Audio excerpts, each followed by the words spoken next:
Di Yaman, banyak tenaga kerja asal India. Sebagian besar bekerja sebagai perawat di rumah sakit dan klinik. Salah satunya adalah Nimisha Priya. Dia berasal dari kota Palakkad di Kerala, India. Di Yaman, Nimisha tinggal di ibu kota Sana'a dan bekerja sebagai perawat di sebuah klinik kesehatan. Suaminya Tommy Thomas sempat bekerja sebagai buruh di Yaman, tapi kemudian kembali ke India bersama anak mereka. Pada tahun 2014, Nimisha menghubungi suaminya di India. Dengan pengalamannya sebagai perawat selama ini, dia berencana membuka sebuah klinik kecil di Sana'a. Tommy, sang suami, setuju. Cuma kendalanya, sebagai warga negara asing, Nimisha tidak bisa mendirikan usaha. "Bagaimana kalau aku minta tolong Talal Abdo Mahdi?" saran Nimisha pada suaminya.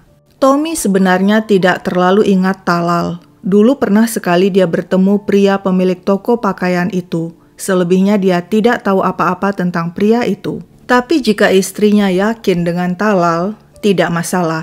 Tommy tidak keberatan. Berbekal izin sang suami, Nimisha pun menghubungi Talal Abdo Mahdi dan menyampaikan rencananya. Talal setuju. Sebagai warga negara Yaman, dia kemudian yang mengajukan pendirian klinik kesehatan itu. Namanya yang tertera dalam akta pendirian klinik. Pemilik klinik tempat dulu Nimisha bekerja juga ikut mendukung dengan menanamkan modal di klinik Nimisha. Pada Januari 2015, klinik itu mulai beroperasi dan baru sebulan langsung sukses. Pendapatan Nimisha meningkat drastis. Dia pulang ke India bulan itu juga mengunjungi suami dan anaknya. Saat itu Talal minta ikut. Katanya dia juga ingin berlibur ke India. Nimisha setuju. Kenapa tidak? Talal adalah teman baik yang telah membantu pendirian klinik. Di India, Talal berkunjung ke rumah Nimisha dan Tommy di Thodupuzha, Kerala. Tommy memperlakukannya dengan baik, mentraktir dan mengajaknya jalan-jalan. Pada bulan Februari, Nimisha kembali ke Yaman. Sementara itu, Tommy dan sang anak juga bersiap-siap menyusul kembali ke Yaman. Klinik mereka di sana sukses. Tommy akan membantu istrinya menjalankan klinik itu. Tapi rencana meleset sebab pecah perang saudara di Yaman. Pemerintah Yaman saat itu tidak mengeluarkan visa bagi warga asing yang ingin datang ke Yaman. Nimisha kecewa tapi dia tidak bisa melakukan apa-apa. Kliniknya sukses di Yaman, tapi dia harus tinggal di sana sendirian tanpa suami dan anak. Jika Nimisha Priya kecewa, Talal Abdo Mahdi malah senang. Nimisha adalah seorang wanita. Seorang diri di negeri orang. Dia punya uang banyak, punya bisnis sukses. Itu adalah mangsa empuk bagi Talal. Terlebih Talal tahu posisi dirinya penting. Nimisha sangat membutuhkannya. Jika wanita itu macam-macam, dia tentu bisa mengancam sebab klinik itu atas namanya. Talal pun mulai nekat, minta pembagian keuntungan yang lebih besar. Padahal dia tidak menanamkan modal apapun di klinik itu. Dia hanya sekadar membantu ini dan itu. Dan untuk itu semua, dia pun sudah digaji. Meski terkejut melihat perubahan sikap Talal yang kini menuntut macam-macam, Nimisha menuruti. Pria itu pun semakin berani. Semua kendaraan milik klinik dibuatnya atas namanya. Tanpa sepengetahuan Nimisha, Talal juga menambahkan namanya dalam akta sebagai pemegang saham di klinik, meskipun dia tidak menanamkan modal apapun di sana. Sesungguhnya, Talal telah merencanakan semuanya. Sewaktu dulu dia berkunjung ke rumah Nimisha dan Tommy di Kerala, India, dia mencuri foto pernikahan mereka. Ketika tiba di Sana'a, dia mengedit wajah Tommy menjadi wajahnya. Lalu dia membuat surat nikah palsu yang menyatakan dia dan Nimisha sudah menikah dan kini adalah sepasang suami istri. Meskipun Talal sudah menikah, dia menunjukkan foto wedding dan surat nikah itu kepada keluarganya. "Aku dan Nimisha sudah menikah di India." Begitu katanya. Semuanya maklum dan tidak ada yang mempermasalahkan Talal menikah lagi. Hal itu juga ditunjukkannya kepada manajer klinik yang tentu saja percaya. Talal pun minta pembagian keuntungan Nimisha diberikan kepadanya. Sang manajer pun memberikan uang itu sebab percaya Talal adalah suami Nimisha. Ketika Nimisha mengetahui hal itu, dia terkejut. Dia membantah dan mengatakan Talal telah berbohong. Mereka bukan suami istri. Ketika Nimisha menanyakan hal itu kepada Talal, pria itu dengan tenang berkilah. "Maksudku baik, Semuanya demi kebaikanmu, supaya kau dikira punya suami, bukan wanita single. Jadi semuanya lebih aman. Nimisha tidak terima. Pada 2016, dia melaporkan Talal ke polisi Sanaa. Tapi sungguh mengejutkan. Nimisha malah ditahan dan ditanyai macam-macam, meskipun pada akhirnya dia dibebaskan. Situasi bertambah buruk. Talal mulai mengancam dengan senpi.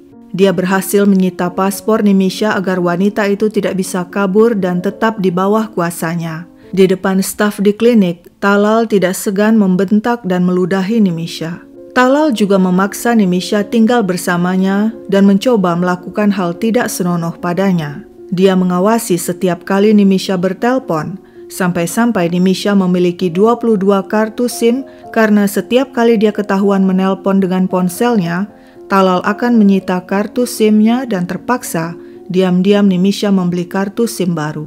Karena tidak tahan dengan perlakuan Talal, Nimisha kembali melaporkan pria itu kepada polisi. Talal pun akhirnya ditangkap, tapi hanya sebentar saja dia dipenjara.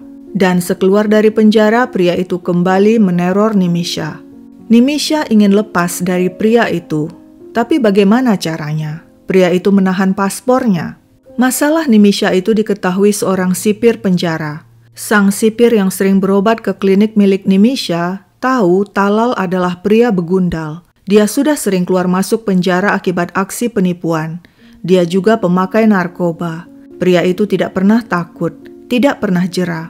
Penjara dan polisi dianggapnya cuma secuil kotoran di ujung kuku. Sebaiknya kau beri dia obat bius lalu ambil paspormu, saran si sipir penjara kepada Nimisha.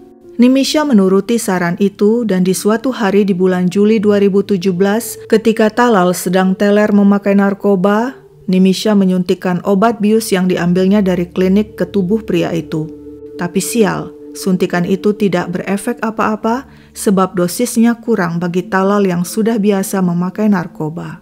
Tapi Nimisha tidak putus asa. Di bulan yang sama dia mencoba lagi. Saat itu, Talal sedang teler usai memakai narkoba di apartemennya. Nimisha kembali menyuntiknya dengan obat bius. Kali ini berhasil. Beberapa menit kemudian, Talal ambruk. Ketika Nimisha memeriksa nadinya, tidak ada denyut. Talal tewas. Nimisha panik. Dia hanya ingin membius pria itu, tidak membunuhnya. Segera dipanggilnya temannya Hanan, sesama perawat. Apa yang harus kulakukan? Tanyanya panik. Hanan yang tahu semua cerita tentang perlakuan Talal pada Nimisha menenangkannya. Kita harus menyingkirkan jasadnya. Tapi Nimisha tetap saja kalap sehingga akhirnya dia harus menenggak obat penenang. Sementara itu, Hanan mengambil alih tugas membereskan jasad Talal. Dia memotong-motong jasad pria itu dan kemudian membuangnya ke tangki air apartemen. Setelah kejadian itu, Nimisha segera berkemas dan kabur dari Sanaa. Dia mendapat pekerjaan di sebuah rumah sakit sekitar 200 km dari kota Sanaa. Beberapa hari kemudian, penghuni apartemen ribut. Air keran mereka bau busuk. Ketika tangki air diperiksa, semua geger. Ada potongan-potongan tubuh manusia di sana, terendam, membusuk. Polisi segera dipanggil. Berdasarkan hasil investigasi diketahui Nimisha adalah orang terakhir yang bersama Talal. Namun setelah itu tidak seorang pun tahu keberadaan Nimisha. Wanita itu lenyap begitu saja. Polisi mencurigai keterlibatan Nimisha. Foto wanita itu disebarkan lewat surat kabar. Perburuan pun dilakukan dan akhirnya Nimisha ditemukan bekerja di sebuah rumah sakit. Pada Agustus 2017, Nimisha dan Hanan ditangkap polisi. Sidang pun digelar. Dan pada 2018, Hanan divonis penjara seumur hidup, sedangkan Nimisha dihukum mati. Vonis itu mengundang protes dan reaksi keras, tidak hanya dari Nimisha, tapi juga dari pihak lain di India, termasuk pemerintah dan media. Nimisha tidak mampu menyewa pengacara yang baik guna memperjuangkan kasusnya. Pengacara yang mendampinginya hanya pengacara pro bono yang disediakan negara yang kinerjanya tidak maksimal. Nimisha kecewa pengadilan seolah tidak mempertimbangkan perlakuan Talal kepadanya selama ini. Bagaimana pria itu memalsukan surat nikah, menahan paspornya, merampas uangnya, dan mengancamnya dengan senpi.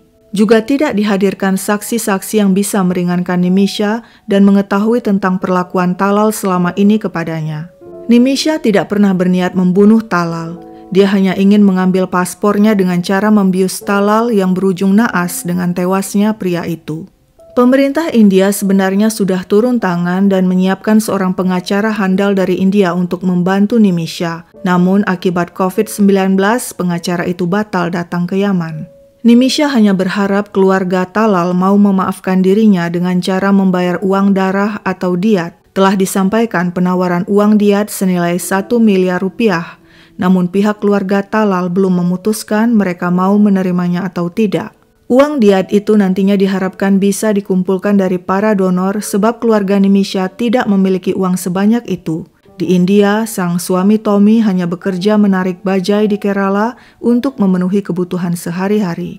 Nimisha telah mengirimkan surat kepada pemerintah negara bagian Kerala mohon bantuan dana, namun permohonan itu belum direspon.